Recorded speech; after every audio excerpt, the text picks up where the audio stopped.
You know, rocks and minerals are the basic building blocks of the Earth. So let's pop off the top and take a close-up look inside the Earth to see what it's really made of.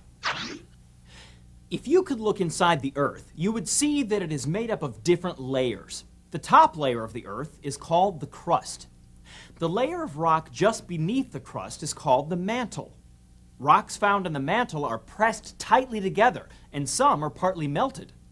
The layer below the mantle is called the outer core. The outer core is liquid rock. And below the outer core is the inner core. The inner core is solid. Both the inner core and the outer core are extremely hot, and both are made mostly of iron. Mountains, valleys, and even the ocean floor are all part of the Earth's crust. Most of the Earth's crust is made up of rock. And it's interesting to note that the Earth's crust is not the same in thickness everywhere. The crust on the ocean floor is thinner than the crust under parts of the land. The crust is thickest where there are mountains.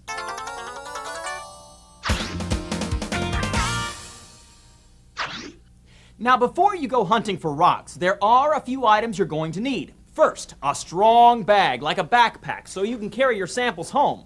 You'll also need a hammer and a chisel if you're going to break off some larger samples of rocks. Be sure to bring some safety goggles as well. Also, bring along a brush to clean off your rock, and you want to bring some newspaper or paper towels to wrap your samples in. That'll protect them. How are rocks formed? There are three types of rocks: igneous rock, sedimentary rock, and metamorphic rock. And they are each formed in different ways. This is an erupting volcano. That liquid stuff you see oozing out of the ground is hot magma. Magma is a hot liquid that forms inside the Earth. During a volcanic eruption, magma flows onto the Earth's surface. When magma reaches the surface of the Earth, we call it lava. When the lava cools, rocks are formed. Igneous rock is formed from magma. Some examples of igneous rock are granite, rhyolite, obsidian, and scoria, better known as lava. The second kind of rock we're going to look at is called sedimentary rock. Sedimentary rocks are formed from erosion sediments. Sediments are tiny pieces of Earth's material, such as mud, sand, and clay, carried by wind or water. Over hundreds of thousands of years, the layers of sediment are pressed together to form rock. We call this type of rock sedimentary rock. Sedimentary rock is formed from compressed sediments. During storms, wind and rain can break away pieces of the land and wash away tiny pieces. These pieces collect at the bottom of bodies of water like rivers and streams and form layers. Over time, layers can harden and bond or stick together to form sedimentary rocks.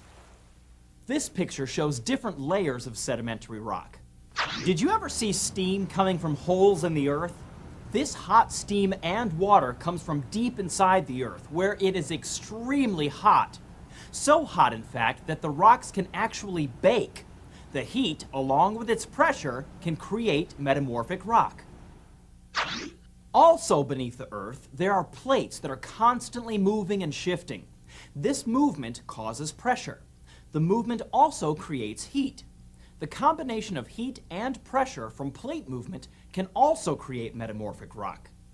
Examples of metamorphic rock are marble, quartzite, and slate. Let's play What Kind of Rock Am I?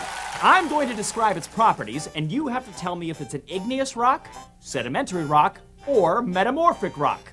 Ready to play? Then let's begin.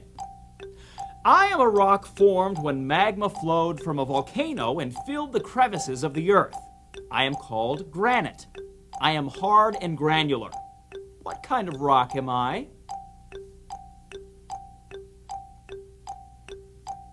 I think volcano is the clue here. Do you think you know the answer? If you said igneous rock, you would be right. Here's the next one. I am used in buildings and sculptures. I used to be limestone, but from years of enduring intense heat and pressure, I have turned to marble. What kind of rock am I? Do you think you know it? Who said metamorphic rock? Nice work! That's correct. Here's the next one. I was formed from particles of sand and minerals.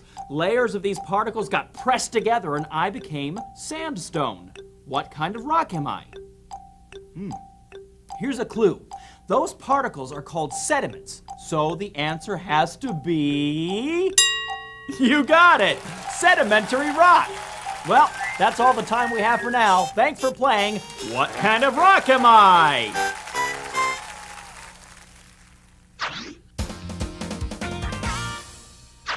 If you're an avid rock finder, you may someday uncover a fossil on one of your expeditions. So it's important that you know a little bit about fossils. Fossils are bones, teeth, and other remains of plants and animals that lived a long time ago. Fossils are buried underground. But how did they get there? Well, usually when we think of fossils, we think of dinosaurs.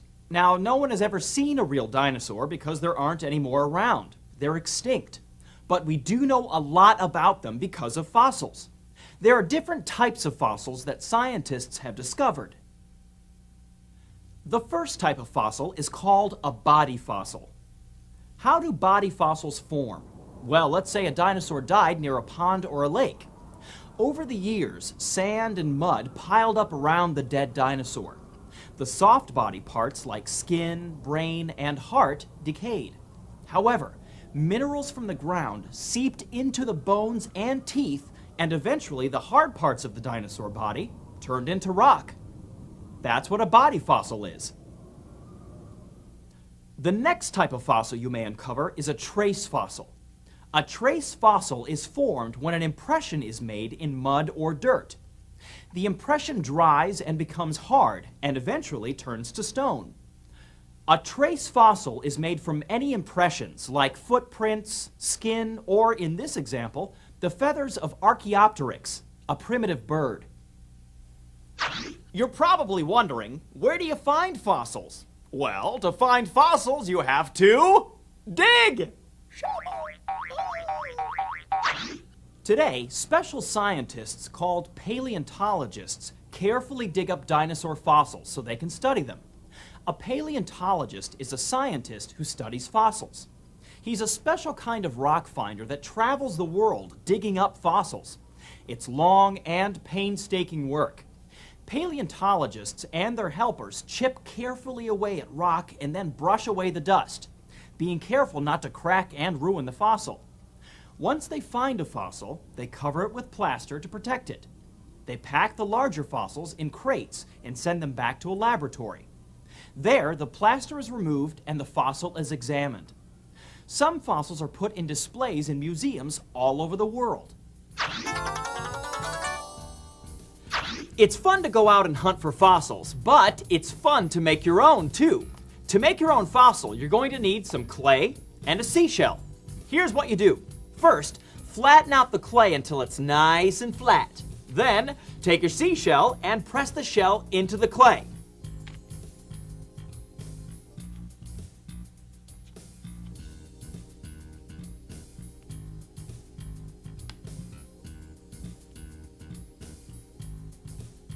You've just demonstrated in seconds what it took nature many, many years to do.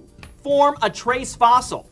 If you want to preserve your trace fossil, put the clay fossil in a place where it can dry overnight. Then take brown shoe polish and brush some of it over the imprint, and then spray it with acrylic spray. But ask an adult for help with that part. Now you can also make imprints of other things as well. An acorn, a leaf, or even your thumb. Now that's fun with fossils.